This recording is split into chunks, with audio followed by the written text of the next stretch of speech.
ओम नमो भगवते वासुदेवाय। नमस्कार। आज मैं आपको वैशाख मास माध्यम के अध्याय 15 की कथा सुनाऊंगा। आप इससे पहले के अध्याय 14 तक के सभी वीडियो मेरे चैनल पर देख सकते हैं। बोलो भगवान विष्णु की जय हो। राजा ने सारे शहर में यह सूचना कराई कि 8 वर्ष की आयु से लेकर 80 वर्ष की आयु तक का जो भी मनुष्य मेष की संक्रांति में सूर्योदय से पहले स्नान नहीं करेगा वह दंडनीय समझा जाकर शहर से निकलवा दिया जाएगा। पुत्र, भार्या, इष्ट मित्र चाहे कोई भी हो जो वैशाखोक्त धर्म का पालन नहीं करेगा मैं उसको चोर के समान समझूंगा। प्रातःकाल पवित्र जल में स्नान करो, स्थान स्थान पर प्याऊ लगाओ, यथाशक्ति योग्य ब्राह्मण को दान तथा अन्य धर्म से कार्य करो। राजा ने प्रत्येक गांव में एक एक उपदेश करने वाला विद्वान ब्राह्मण नियुक्त कर दिया तथा 5 गांवों पर एक अधिकारी। इस प्रकार चक्रवर्ती राजा के शासन में यह धर्म वृक्ष सारे देश में विस्तार पूर्वक फैल गया। इस राज्य में जो पापी मर जाते थे वे भी वैकुंठ को प्राप्त होते थे। वैशाख मास में एक बार के स्नान से पापों से मुक्त होकर कोई प्राणी भी यमपुरी को नहीं जाता। इस कारण उस सूर्यवंशी राजा ने यम के सब लेखों को मिटा दिया। मनुष्य के जो भी पुराने कर्म थे सब नाश हो गए। बेचारे चित्रगुप्त के लिए लिखने को कुछ भी न रहा तथा सब नरक भी खाली हो गए। तब एक समय नारद जी यमराज के पास जाकर कहने लगे कि राजन, नरक में पहले जैसा हाहाकार शब्द नहीं सुने जाते हैं। चित्रगुप्त के पास भी लिखने को कुछ नहीं। हाथ पर हाथ रखे मुनि बैठे हैं। बड़े बड़े पापी भी अब तुम्हारे लोक में नहीं आते। इसका क्या कारण है? तब धर्मराज कहने लगे कि हे महामुने, एक राजा पृथ्वी पर हुआ है।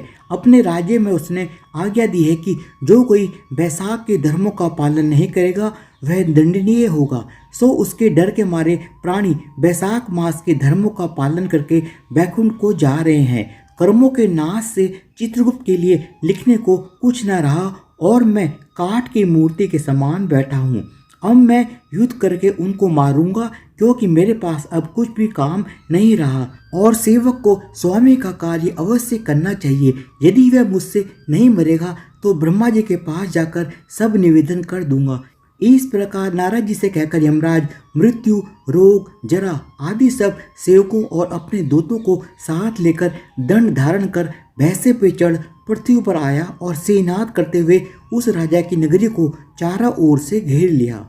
इससे समस्त प्रजा अत्यंत भयभीत हो गई। राजा भी यह सुनकर कि यम ने नगर को घेर लिया है अपनी सेना को सजाकर नगर के बाहर आया।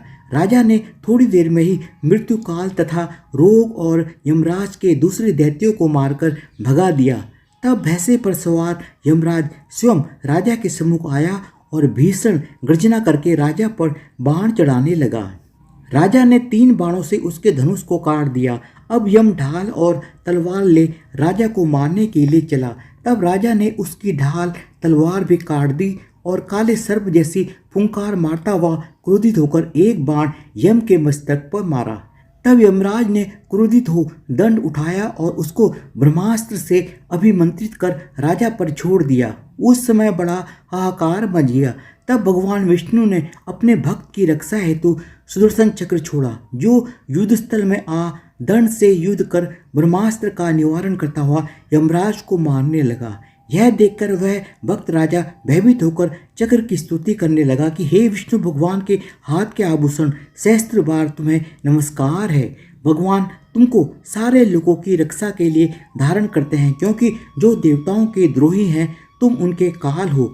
सो हे जगतपते, इस यम की रक्षा करो। ऐसी स्तुति सुनकर चक्र यम को राजा के पास छोड़कर स्वयं वैकुंठ को चला गया।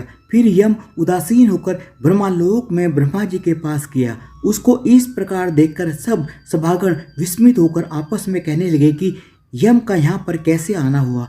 कहीं ब्रह्मा जी के दर्शन को तो नहीं आया? इसको तो कभी क्षण भर को भी अपने काम से अवकाश नहीं मिलता। देवता तो कुशल से हैं, ऐसी बात न कभी पहले देखी न सुनी। यह सब ऐसा ही कह रहे थे कि तभी प्राणियों का स्वामी और सूर्य का पुत्र यम ब्रह्मा जी के चरणों में इस प्रकार गिर गया जैसे जड़ से कटा हुआ वृक्ष निराक्षित होकर पृथ्वी में गिर जाता है। यम त्राही त्राही पुकारने लगा कि हे देवेश, मेरा अत्यंत अपमान हो गया है। मेरे वस्त्र वह बही खाते फाड़ डाले और मुझको अत्यंत पीटा गया है। मेरी प्रतिष्ठा और मर्यादा सब भंग हो गई है। हे कमलासन, आपके होते हुए मेरी यह दुर्गति हुई है। ऐसा कह यम पृथ्वी पर गिर गया। तब वहाँ पर बड़ा कोलाहल हुआ। सब आपस में विचार करने लगे कि जो स्थावर जंगम सबको खाने वाला, मनुष्यों का संताप देने वाला दुखी कैसे हो गया। तब पवन ने आकर ब्रह्मा जी की आज्ञा अनुसार सबकी वाणी रोक दी और अपनी विशाल भुजाओं से यम को उठाया। फिर समस्त संसार में विचरने वाला उदार बुद्धि पवन उसे आसन पर बिठाकर कहने लगा कि किसने तेरा अपमान किया है और किसने तुमको तुम्हारे स्थान से निकाल दिया। तुम्हारे वस्त्र और बही खाते किसने फाड़ डाले। सो यह वृतांत तुम ब्रह्मा जी के सम्मुख कहो। जो सबके पितामह हैं वे ही तुम्हारे दुख दूर करेंगे। धन्यवाद।